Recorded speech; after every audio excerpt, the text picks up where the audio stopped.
A paz do Senhor Jesus. Vamos começar mais um cafezinho com Jesus, amém? Pegue a sua Bíblia aí, você necessita de uma Bíblia. Se você está indo ao trabalho e não tem como ler uma Bíblia comigo, me acompanhe. Se você está acordando agora, pegue a sua Bíblia, comece a lê-la comigo nesse exato momento, amém? Porque a melhor coisa da vida é acordar diretamente com Ele. Com quem que eu estou falando? Com Jesus, diretamente, que a gente possa pegar a palavra, a Bíblia Sagrada, aonde ela reúne todos os livros que possamos ler e entender alguma coisa sobre o nosso Deus. Desta maneira, entenderemos qual é o seu grande e real objetivo. Hoje, nós vamos iniciar o terceiro estudo sobre meu real inimigo, amém? Bom, o meu real inimigo, às vezes a gente trata as pessoas como os nossos inimigos. Elas até que são, num outro sentido que explicarei mais tarde. Mas no momento, o nosso real inimigo, o verdadeiro inimigo, é o que controla essas pessoas, que faz com que elas lute contra você. Às vezes tem uma pessoa que tem ódio de você. Pessoas que têm ódio estão em desagrado com o Senhor.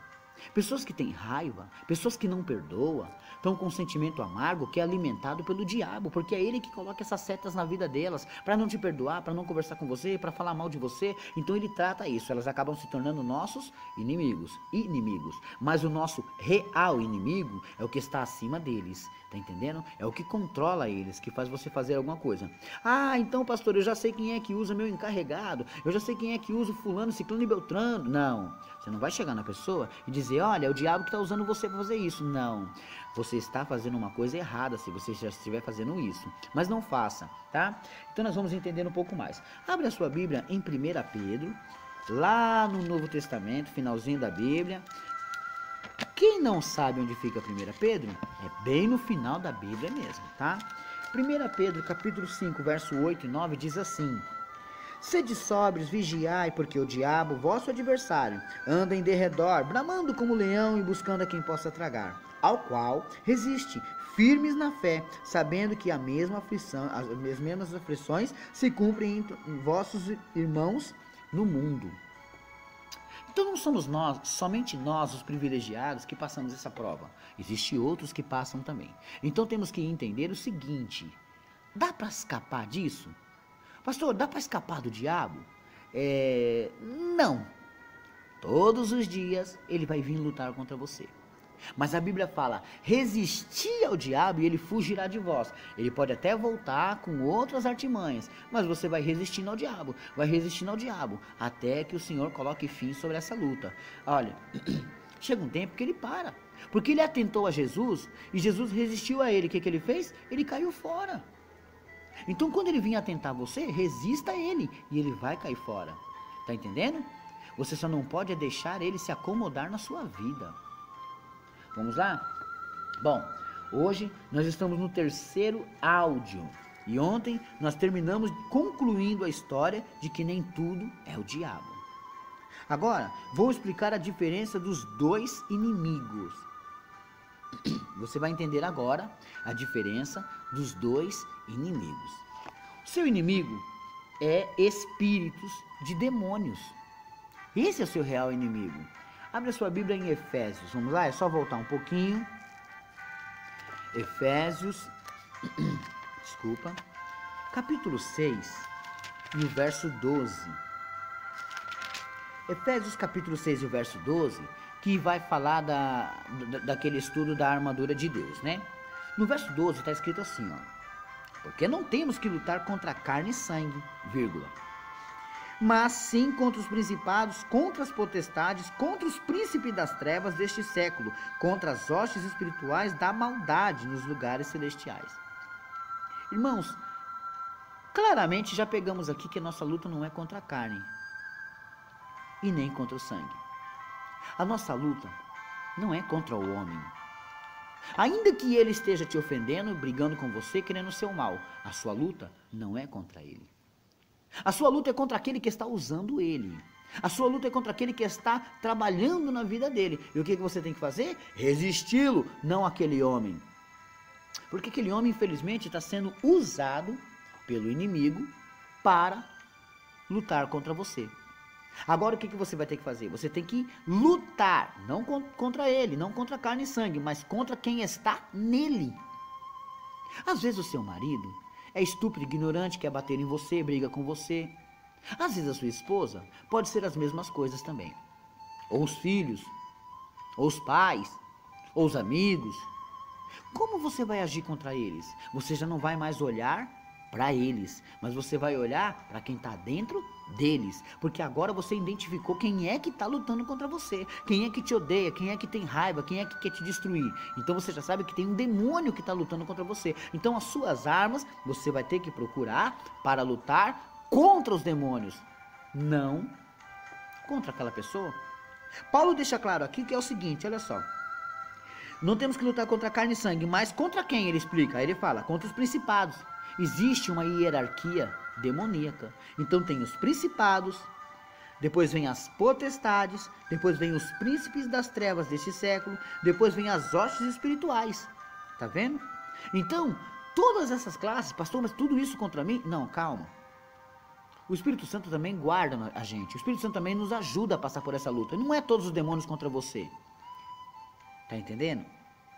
Agora repara que se você ler Efésios capítulo 6, verso 10 em diante, você vai entender como é que Paulo vai explicar para você como lutar contra esses demônios. No verso 11 ele diz assim, ó, revesti-vos de toda a armadura de Deus para que possais estar firmes contra as astutas ciladas do diabo. Falei rápido?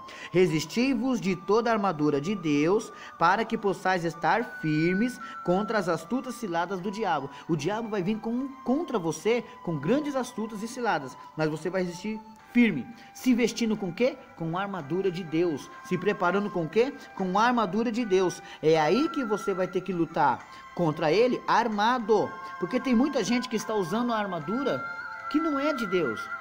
Sabe quando Saul quis passar a armadura dele para Davi lutar contra o gigante Golias? Não serviu, porque não é a armadura de homem que vai servir em você, é a armadura de Deus.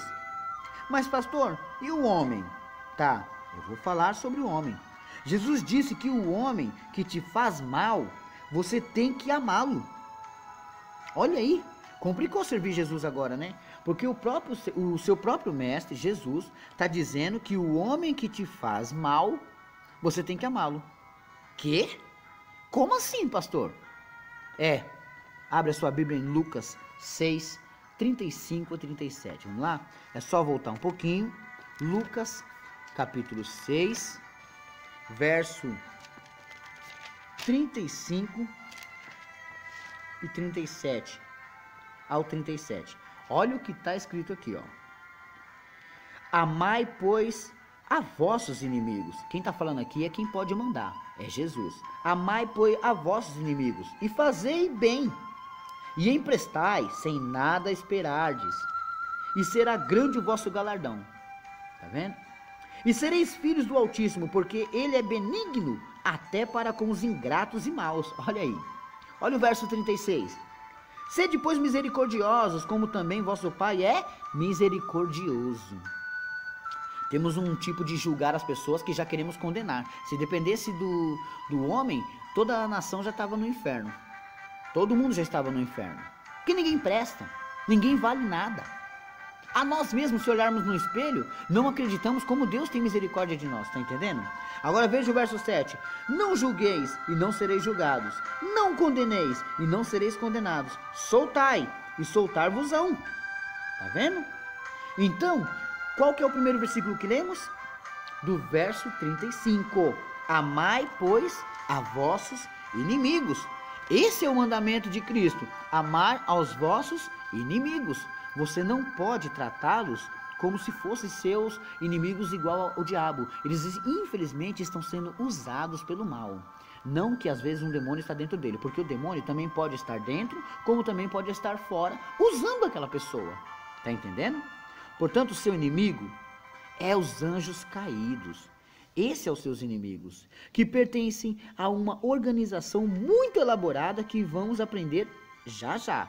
Então, Satanás, quando ele se rebelou contra Deus lá no céu, ele foi precipitado, ele caiu, né? E foi-se a queda dele com a terça parte dos anjos. Então, ele tem uma terça parte dos anjos que se transformaram em demônios, acabaram perdendo a sua natureza angelical e ficaram como demônios, né, seguidores do diabo.